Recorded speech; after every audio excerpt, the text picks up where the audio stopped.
So one thing you should know about me straight off is that I'm a massive Amanda Palmer fan. I love her. I started listening to the Dresden Dolls when I was maybe 14, 15, discovered them through Naruto, funnily enough. There's always a fandom connection somewhere. I love them so much. I got the Dresden Dolls Companion and I can play Bad Habit and Slide Off by heart on the piano. I really like Amanda Palmer, you guys. And also, her and Neil Gaiman are my real life OTP. It's beautiful. So, I was understandably extremely excited when I checked her tour dates and saw that she was playing in Bristol on the 15th of July. And, you know, that was a time that I could actually do that, and just, ooh, exciting! And then I realised that this was on the day of Midget's birthday. She turned 13 on the 15th.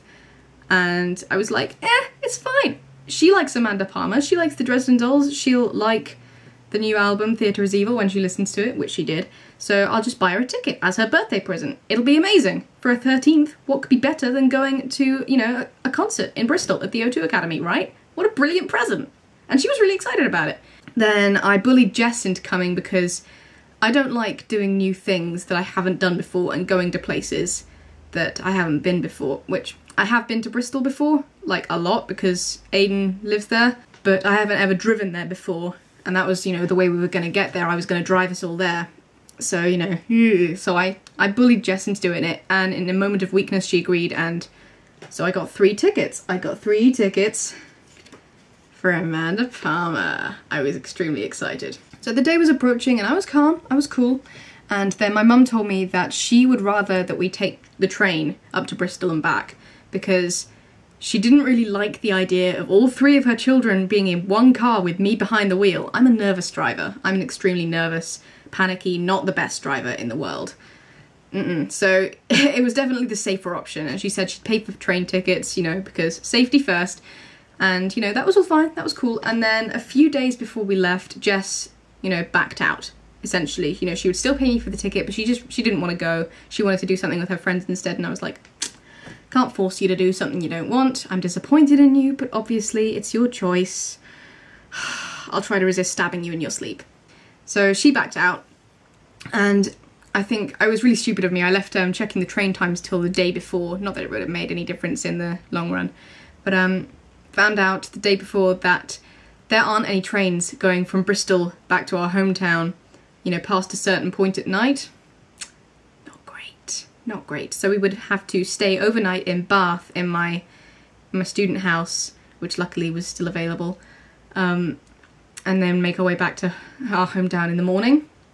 But that just added a whole new level of stress to the situation because, you know, running to catch trains and, you know, tight margins, not good at all. So it's the night before and I break down, basically.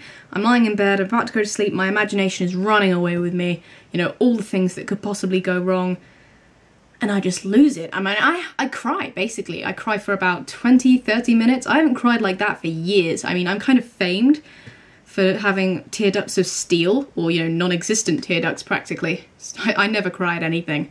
When I do, you know, well up, it's pretty much always at fictional characters. Never at anything, you know, related to my actual life, but fuck, that was extreme. You know, but I handled it. I eventually settled down, went back to sleep, and the next morning I was feeling calm, you know, got hours ahead. Midget was over at a friend's house and she was going to get dropped back here, you know, a couple of hours before our train, and we'd have time to pack, we'd go to the station, we'd catch the train, everything would be fine. It would be horrible, because, you know, stress, but we'd be fine. It would be okay. The time that Midget was about to come back came and went, and I was, you know, I was okay. Then an hour before our train, she called and said, I can't get the lift back. She's in a village half an hour's drive away.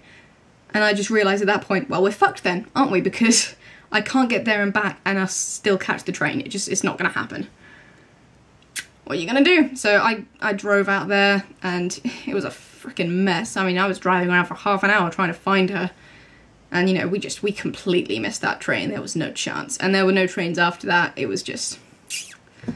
So the only way we would have been able to make it would be if I was to drive to Bristol, and I considered that for maybe 10 minutes and then just went, no, I can't. I actually can't. I mean, the idea was terrifying because I mean, have you seen Bristol's roundabouts? They're horrible. I mean, Bristol is a big city. I mean, I drive to Bath to go to my student house there.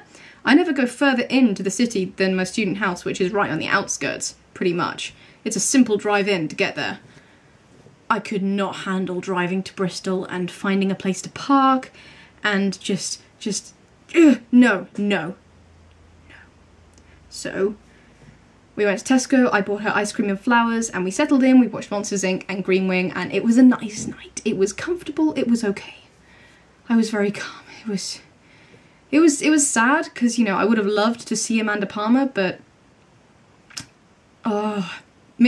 avoiding all the stress of going there was just the biggest weight off my shoulders ever. But, you know, it kind of strikes me now that that was for a minor trip to a city spitting distance from my doorstep. How the fuck am I gonna deal with Sweden, which is a whole country away from me? Several countries distance away from me. You know, there's a big ocean between here and Sweden. And there's different currency, and there's different language, and, you know, I'm not very good at being independent. I'm not very good at being an adult. I'll get better. Sweden's definitely going to be a learning experience in that regard. So yeah, stress is scary, and hopefully there will be other opportunities to see Amanda Palmer. On a happier note, I've got a new phone. My old one was like one of those Motorola flippy up things. Yeah, no one has a flippy phone anymore. No one. They're all touchscreens, which... How the fuck do people text while drunk on a fucking touchscreen? I can barely do it sober. Every other word is a typo. It's so frustrating. But yeah, I have a Nokia Lumia. There's a number involved there, but ooh, yay, pretty. It's quite nice. I like, you know, all the things involved. It's nice to be able to have a QWERTY keyboard again. I very much missed that. But yeah, new phone. Exciting.